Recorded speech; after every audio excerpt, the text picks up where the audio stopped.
A Search in Secret India by Paul Brunton. Chapter 14. At the Parsi Messiah's headquarters. The trail from Agra to Nasik is a long one, but I shall make no more mention of it than this short paragraph, so that the record of my wanderings may come to its allotted end. The wheel of time turns its inevitable course, and so carries me around India on all its spokes. Once again, I am to see Meher Baba, the Parsi holy man, the self-styled new Messiah. It is with no keen desire that I return to him. The cold serpents of doubt have firmly coiled themselves around my mind, and a strong inner feeling tells me that my proposed stay near him will be a waste of time, and that he, although a good man and one living an aesthetic life, is unfortunately suffering from colossal delusions about his own greatness. Incidentally, I have taken the trouble to investigate during my travels the few so-called miracles of healing which he is alleged to have performed. One is a case of appendicitis, and the sufferer's simple faith in Maya is said to have completely cured him. But strict enquiry shows that the doctor who has attended this man could discover nothing worse than severe indigestion.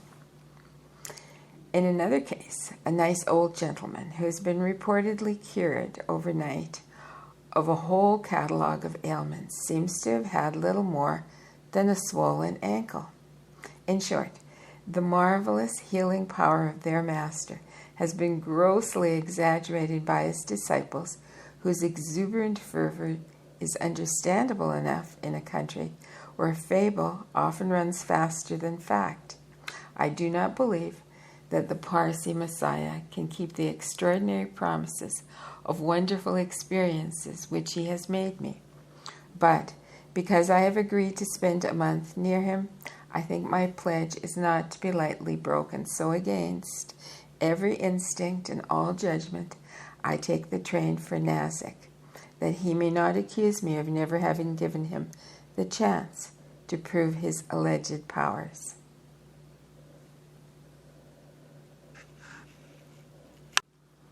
A Search in Secret India by Paul Brunton. Meher has set up his headquarters in some modern houses on the extreme outskirts of the town. A retinue of 40 disciples wander aimlessly about the place. "What are you thinking about?" is one of the first questions to me when we met. I feel tired and travel-worn. He has probably mistaken my haggard appearance for the pallor of profound meditation. But no matter, my reply is instantly forthcoming. I am thinking of the dozen or more messiahs whom I have discovered in India since I have been here. Meher Baba does not seem surprised. "Yes," he rejoins, with fingers moving slickly across his tablet. "I also have heard of some of them." "How do you explain it?" I ask innocently. His forehead contracts into wrinkles, but his mouth smiles in a superior sort of way. "If they are honest, then they are mistaken. If they are dishonest, then they are deceiving others. There are holy men who make good progress and then develop spiritual swelled head. Such a sad state of affairs usually arrives when they have no proper master to advise and guide them. There is a point which is midway along the mystical path and which is most difficult to cross. It often happens that the person whose devotions have brought him to this point foolishly believes that he has reached the highest goal. It takes little more for him to imagine himself a Messiah. An excellent and logical explanation, but unfortunately I have heard very much the same thing from other men who claim to be messiahs. Each asserts that he is perfect. Each allots imperfection to his rivals. Do not worry about it. All these people are unconsciously helping to do my work. I know who I am. When the time comes for me to fulfill my mission, the world will also know who I am. It is not possible to argue rationally in such an atmosphere, so I let the matter drop. Mayor Baba indulges in some pleasant platitudes, and then he dismisses me. I settle down to live in a bungalow, which is 2 or 3 minutes' walk from his headquarters. I resolve ruthlessly to thrust my feelings aside and keep a perfectly open mind to the events of the coming 4 weeks. There shall be no mental hostility to Mayor, no inner attitude of skepticism, but rather a mood of expectant waiting. Each day I associate closely with the disciples. I see their manner of existence, study their psychological makeup, and probe into the history of their spiritual relationship to Mayor. Each day, the Parsi Messiah gives me a little of his time.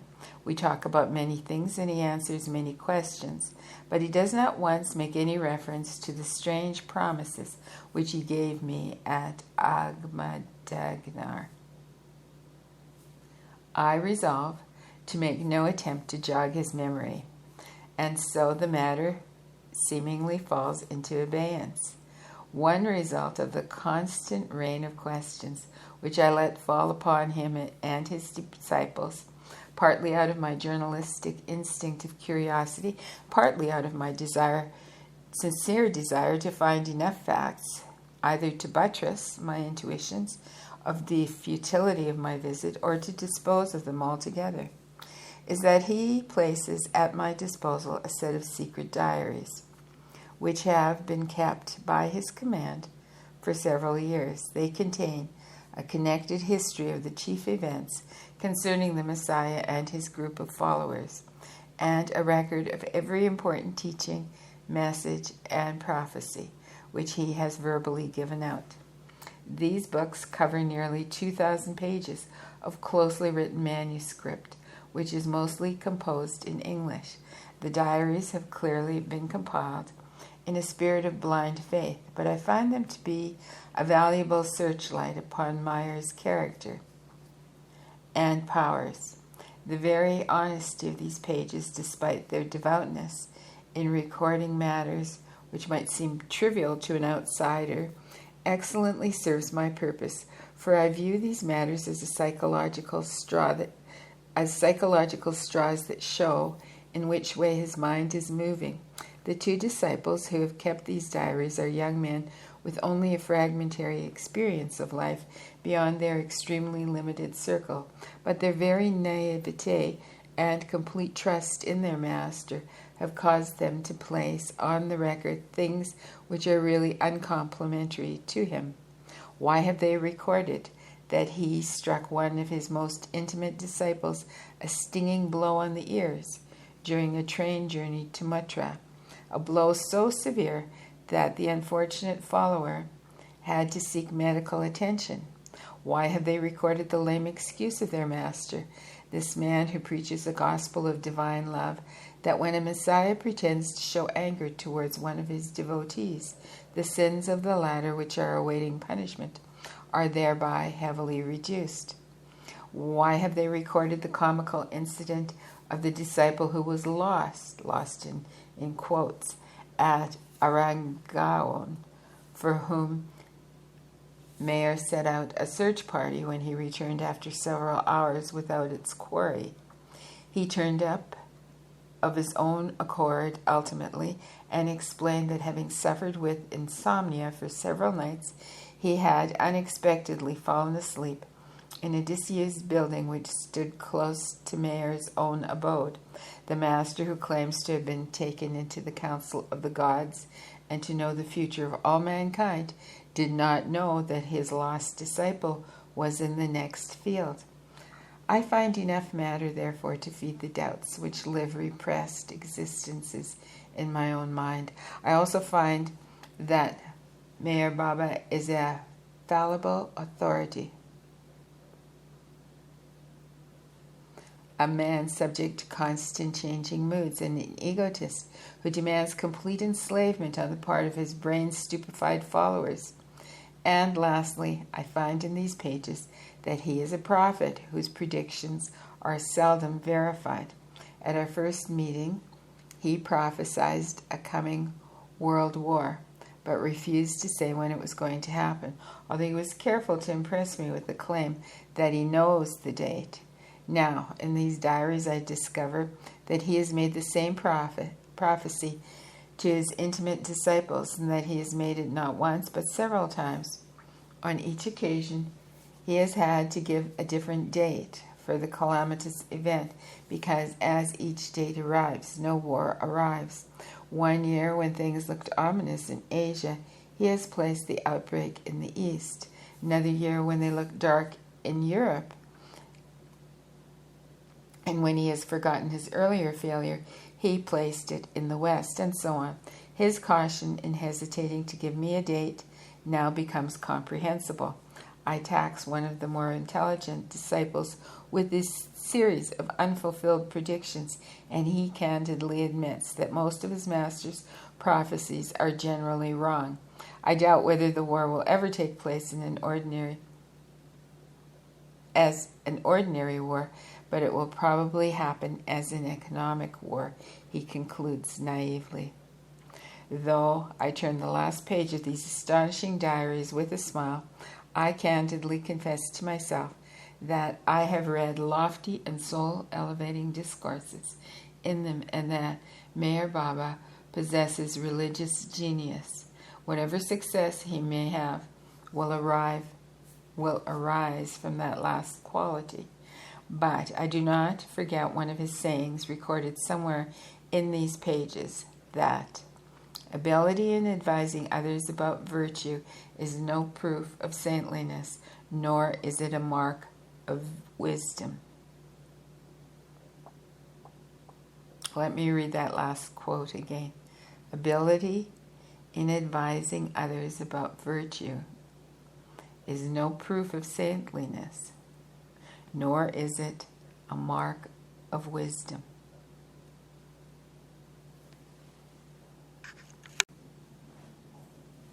A Search in Secret India by Paul Brunton. It is better to pass over the rest of my stay in prudent silence. If I am living in the company of a world deliverer and redeemer of mankind, there is little to make me aware of my good fortune. This perhaps is because I am more interested in tangible facts than mythical legends. I shall not enter into the tale of childish actions and unfulfilled predictions, blind obedience to irrational orders on the part of disciples, and messianic advice, which only increases the troubles of those who follow it. Meher Baba seems to be avoiding contacts with me as my stay draws to its close. Or it may be my fancy. When I do see him, he's always in a tremendous hurry and rushes away after a few minutes. Each day I become conscious of my false position, and it's possible that Meher knows himself the discomfort which increasingly troubles me. I wait for the wonderful experiences he has promised me, though I never expect them to arrive. My expectations are completely fulfilled. Nothing unusual happens, nor do I see anything unusual happening to the other men. I make no effort to put Meher under a stringent interrogatory.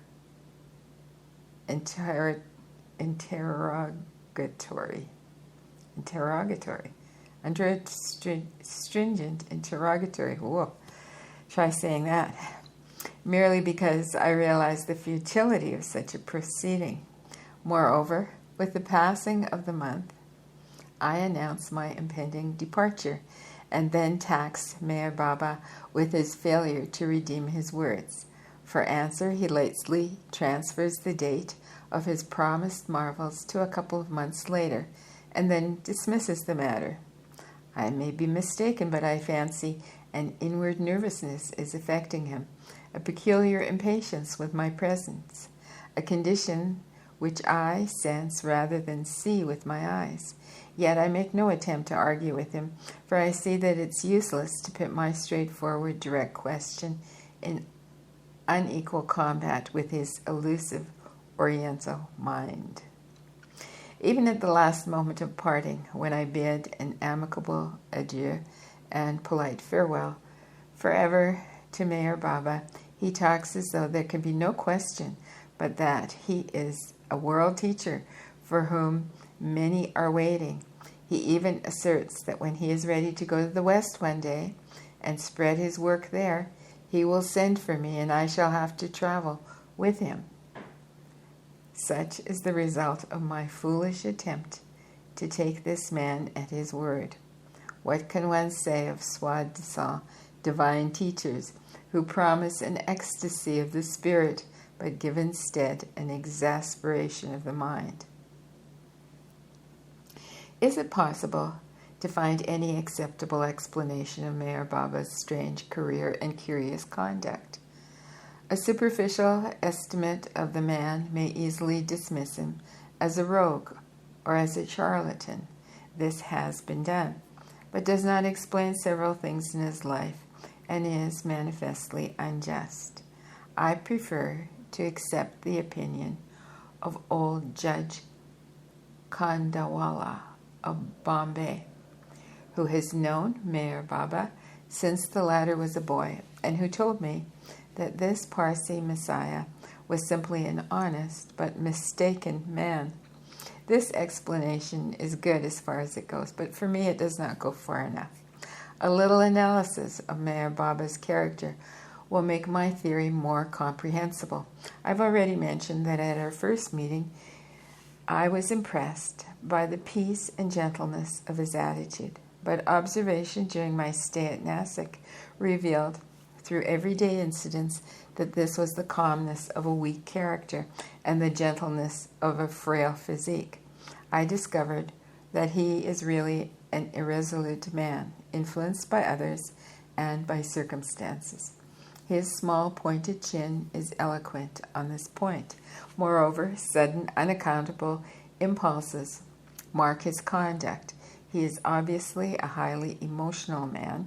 His passion for the theatrical, his childish but oriental fondness for spectacular demonstrations also evidence the fact that he loves to dramatize himself. He seems to live more for an audience than for himself, and although he claims to have appeared on the stage of life in a serious part, those who see only an element of comedy in his acting are not wholly to blame. My own theory is that old Mohammedan woman fakir Hazrat Babajan, Hazrat, Hazrat Babajan, did really create an upheaval in Meher Baba's character that upset his equilibrium, in fact, so completely as to precipitate him into a condition which neither he nor those around him understand.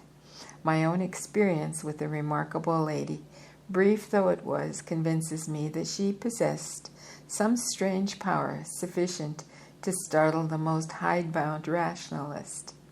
I do not know why Hazrat Babajan should have suddenly intervened in Meher Baba's career, swept him off as a tangent, and started him on a course whose outcome, whether merely farcical or really momentous, we have yet to witness. But I do know that she was quite capable of doing to him something which, metaphorically speaking, took the earth from under his feet. The kiss which she gave him was nothing in itself, but became important in the symbolic conveyance of her psychic inner grace. The peculiar cerebral condition which he developed as a result is significant in view of his later history. My mind received a great shock which caused it violent vibrations for some time, he told me in reference to the event. He was quite unprepared for it. He had gone through no training and no discipline to fit himself for what might be tantamount to a yogic initiation. When I was a friend of Baba in his youth, said his disciple Abdullah I never found him interested in religion or philosophy. He was always keener on sports, games, and fun. He played a principal part in our school debates and activities. His sudden departure into spiritual matters took us by surprise. I believe that the youthful mayor became quite unbalanced as a result of this unexpected experience. This was obvious enough when he fell into a condition of semi-idiocy and behaved like a human robot. But it is not so obvious now that he has recovered sanity. I do not believe that he has returned to normality as a human being. To some people, a sudden overdose of religion, yogic trance, or mystic ecstasy is as unbalancing as a sudden overdose of certain drugs. In short, I believe that Meher Baba has not yet recovered from the first intoxication of his exalted mood, and a lack of balance still exists as a result of the tremendous derangement which occurred to his mental faculties at such an early age. On no other hypothesis can I account for the extraordinary behavior which he manifests from time to time. He shows, on the one hand, all the qualities of a mystic: love, gentleness, religious intuition, and so on. But on the other hand, he shows signs of mental disease of paranoia. He exaggerates everything which pertains to his own self. This condition is also found among religious enthusiasts who experience sudden but temporary states of ecstasy. They emerge with an awareness that something colossal has happened to them. It is only another step for them to make unwarranted claims to spiritual greatness, and so they begin to found new cults or to set up strange societies with themselves at the head. The deification of self, the belief that they are messiahs destined to save all mankind, is the final step taken by the audacious few. In India, I find that there are men who want the exalted consciousness which yoga promises its votaries, but are unwilling to pay the price in training and discipline which it demands. So they take drugs, such as opium and hashish, and thus obtain a colorful imitation of that transcendental consciousness. I have watched the behavior of these drug addicts and discovered that one quality or vice is common to all of them. They exaggerate tremendously the small or great phenomena of their lives and will tell you outright lies in the firm belief that they are telling you the truth. Hence the development of paranoia, which is an exaggeration of self-consciousness to the point of complete delusion. The drug addict may notice a woman glance carelessly at him. At once he weaves a whole romance with her in his mind. His world revolves entirely around his glorified self. He will make such fantastic assertions about his own wonderful powers that one wonders whether he is in full possession of his faculties. And his actions spring out of sudden, inexplicable impulses. Some of the unbalanced qualities which mark the characters and lives of such unfortunate persons also mark the character and the life of Meher Baba, but with this qualification: he never descends into the evil depths it is possible for them to fall into, because the origin of his abnormality is not drugs, but a spiritual and benign experience. To borrow a phrase from Nietzsche, the Parsi Messiah is human, all too human. Much ado is made in regard to the time when he will break his silence. One wonders whether he will ever dare to do so, but it needs no great discernment to see that his voice, if at long last it comes forth, will fall futile upon the world's ears.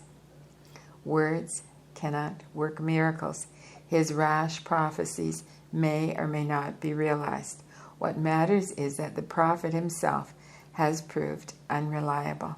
His promises are not kept. His predictions are not realized. and his conduct is both egotistic and erratic. He fails to illustrate in himself the high message which he proposes to convey to others. The message of such a man must necessarily fall on deaf and unheeding ears. What of his ardent followers? Will time come when cold hands and undeceive them? No, let me read that sentence again. Will time come with cold hands and undeceive them? That is unlikely. The story of Meher Baba is a typical story of an Indian credulity and provides a handy illustration of the strength of this defect in Indian character. India suffers from the defects of an uninstructed and over-religious race, untrained in those scientific modes of thought which demand the divorce of emotion from reason, history from hearsay, and fact from imagination. It's easy enough to gather a flock of enthusiastic followers, whether from sincere aspirants, foolish and inexperienced persons, or those who deem it wise to attach themselves and their fortunes to stars of greater magnitude than themselves. I have neither the space nor the patience to point them out, but it is a fact that Meher Baba has committed blunders at every step of his career. So have I, but he claims to be a divinely inspired Messiah, whereas I am only too painfully aware of my limitations as an ordinary mortal. My point is that his followers will never admit that Meher Baba can commit blunders. Always they naively assume that some mysterious esoteric purpose lies behind everything he says or does. They are content to follow blindly, as indeed they must, for reason soon rebels at what they have to swallow. My own experience with him only tended to confirm and deepen that cynicism which has taken the allegiance of so much of my life, and to strengthen that radical skepticism which hid the inner sensitivity that guided my wanderings around the subcontinent. All over the East there have been recurring hints of a coming event, which is to prove the greatest thing history has given us for many hundred years. The prophecy of a coming, with a capital C, the prophecy of a coming rears its head among the brown faces of India, the stocky people of Tibet, the almond-eyed masses of China, and the old graybeards of Africa. To the vivid and devout Oriental imagination, the hour is ripe, and our restless time bears outward portent of the near approach of this event. What more natural than for Meher Baba? What more natural than for Meher Baba to regard this sudden psychological change as an indication of his own messianic destiny? What more natural than his fondly cherished belief that one day he will announce himself to an awe-stricken world? What more natural than his own obedient flock to take it upon themselves to spread the news of their Messiah's advent? Nevertheless, one is compelled to condemn the theatrical methods which he has used. No great religious teacher worthy of the name has ever used them or is ever likely to break the spiritual etiquette of thousands of centuries. I have a shrewd suspicion as to what form the future vagaries of this spectacular saint will take. But time will reveal them for the world's entertainment better than the present writer. And as this long reflection draws to an end, I realize that I need not deny that many high and sublime sayings have been communicated through the lithe fingers of Meher Baba. But when he descends from his religious inspirations, as descend he must, and stoops to talk of his own personal greatness and personal fortunes, it is time to put on one's shoes again. For the future leader of mankind is then likely to become its misleader.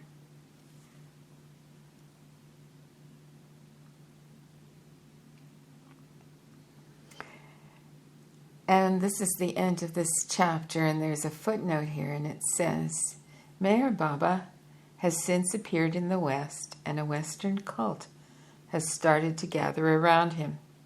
He still promises wonderful things which will happen when he breaks his silence. He has several times visited England, has acquired a following in France, Spain, and Turkey, and has twice been to Persia. He made a theatrical journey across the continent of America with a mixed retinue of men and women. When he arrived in Hollywood, he was given a royal reception. Mary Pickford entertained him in her home. Tallulah Bankhead became interested in him, while 1,000 leading people were presented to him at Hollywood's largest hotel. A large tract of land was acquired in the United States to establish his Western headquarters. Meanwhile, dumbness still lies upon his lips, the while he flits impulsively from country to country on brief visits. At last he has been brought into the glare of notoriety.